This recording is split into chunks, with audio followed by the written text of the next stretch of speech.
Le plus tôt homme ou le crête qui ressemble aux humains, le plus tôt, c'est évolué dans une période il y a de 7 millions d'années. Notre plus proche vrai humain, ancêtre, ils étaient développés il y a 50 000 années. Le premier homonide, c'était comme le premier homonide, c'est le premier crête qui ressemble des humains. C'est appelé le Australopithecine. Beaucoup d'évidences de l'Australopithecine, tu peux le trouver en Est-Afrique, Afrique de l'Est. Il marchait droit et il faisait des simples utiles avec des roches, beaucoup de eux c'est avec des roches aussi. Ils n'étaient pas considérés des vrais humains, ils seulement avaient des caractéristiques comme des humains parce que leur cerveau était trop petit. Ça, c'est la raison ils n'étaient pas considérés vraiment comme des humains. Après eux vient le Homo habilis. Le Homo habilis, ils étaient considérés hommes à tout faire. Non? Ils ont commencé en existence il y a 2 millions d'années. Cet Homo habilis, ils étaient le premier homme, le premier homonide.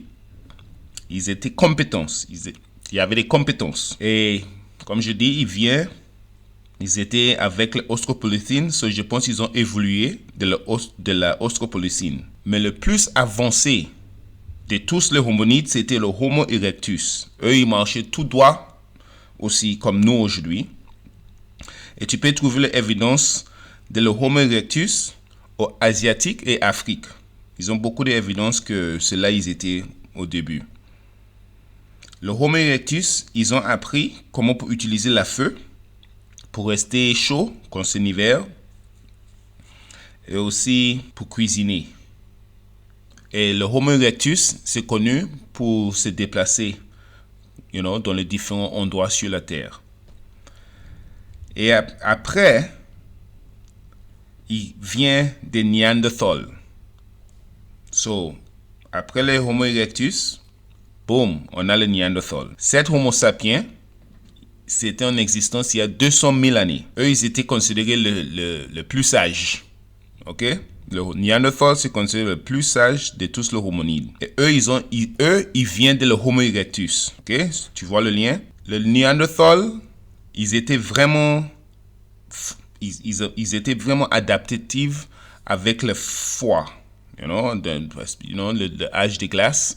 Et ils viennent de le Middle East et ils ont déplacé de le Middle East et ils ont arrivé en Europe. Ils avaient des différents utiles et ils avaient leur langue. Mais leur langue de communication, c'était vraiment limité. Ils ont survécu, mais la dernière preuve de leur existence, il y a 28 000 années.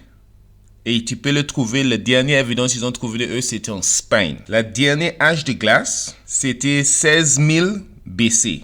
C'était le plus récent de tous les âges de glace qui existaient. Maintenant, avec beaucoup de l'eau attrapée dans glace, le niveau de l'eau, le niveau de la mer, c'était 90 mètres. Ça, c'est beaucoup plus bas d'aujourd'hui. Comme ça, à cause de ça, grâce à ça, ils avaient beaucoup de terres libres connectées entre Sibérie et Alaska, entre Australie et New Guinea et entre Angleterre et Europe. Et comme ça, ils ont migré, ils se faisaient beaucoup de migrations entre eux. Ils ont bougé bien entre eux. Tu peux trouver les preuves des Néandertals et des homonides. Tu peux aller au sud de France, une place qui s'appelle Lascaux. Tu peux voir tous les peintres dans les grottes, abris et tout ça. Tu peux trouver dans les murs, sur le mur dans les grottes là-bas. Maintenant, on a un intéressant homonide. Ça, c'est la dernière, il veut dire que tous hommes viennent. Aujourd'hui, on est considéré des Cro-Magnons. Ils disent que les humains d'aujourd'hui c'est les descendants de les Cro-Magnons. Ça veut dire qu'on est des Cro-Magnons aujourd'hui, il veut dire. Eux, ils étaient des culières. Et eux, ils viennent de le Middle East aussi. Ça, c'est bizarre, mais ok. Eux, ils viennent de la Middle East aussi. Et, pour moi, c'est comme tous viennent de la Middle East. Et c'est le Cro-Magnon qui a remplacé le Néandertal. Le Cro-Magnon vient de Néandertal. Et ils ont remplacé le Néandertal parce que le Néandertal, ils n'ont pas survécu aussi longtemps. Le Cro-Magnon, la différence avec eux, comme ils ont formé une communauté et ils ont cueilli beaucoup de fruits, des racines et des animaux. Ils chassaient des animaux, mais ils avaient leur communauté comme la première communauté. Ils avaient assez d'intelligence pour avoir leur communauté comme nous, comme on fait aujourd'hui. Ils étaient le plus intelligents de tous les hominides. Ils habitaient dans des abris et des grottes. Il y a 40 000 années, ils ont développé mentalement à devenir comme des hommes. Ils ont développé petit à petit. Ça a pris 40 000 années. Ils avaient beaucoup plus d'idées. Ils avaient un plus large vocabulaire. Ils faisaient des arts. Ils faisaient des peintures.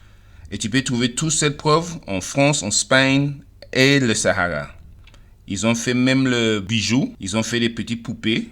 Ils avaient des linges et ils avaient formé des armes spécialement pour la chasse. Avec cette compréhension, ça c'est l'évolution des hommes. Au début, on avait le Australopithèque et après vient le Homo habilis et après le Homo habilis vient le Homo erectus et après vient le Néandertal et après le Néandertal, boum, on a le Cro-Magnon. Ils ont apparemment, avec la connaissance, la compréhension de l'univers, de l'éducation d'Europe, ils ont développé sans l'assistance d'aucune personne. C'est comme ça les hommes étaient développés, il veut dire. Et on sait qu'il y a des différentes choses dans l'histoire qui bloquent, mais on va continuer pour comprendre comment les hommes ont développé pour arriver jusqu'à aujourd'hui. Parce que c'est vraiment intéressant, comme il veut dire que les hommes ont développé. Et aujourd'hui, on sait qu'un blanc et une blanche, s'ils font un bébé, il ne peut pas avoir un bébé qui ressemble à un Africain, un noir. Il y a beaucoup de développement avec la connaissance de l'Européen. C'est le blanc qui est venu primaire. On a tous venu des singes. Et c'est le singe qui a développé des noirs et des Africains. On va voir si ça c'est vrai. Je peux comprendre s'il veut dire que les Chinois et les Blancs, peut-être, oui, eux, peut-être ils ont venu des singes et tout. Mais avec le peuple qui sont des Indes et les Africains, ça c'est un petit peu différent. Ça c'est un petit peu bizarre que le Blanc a développé les Indiens et les Africains. Mais on va rentrer plus profond.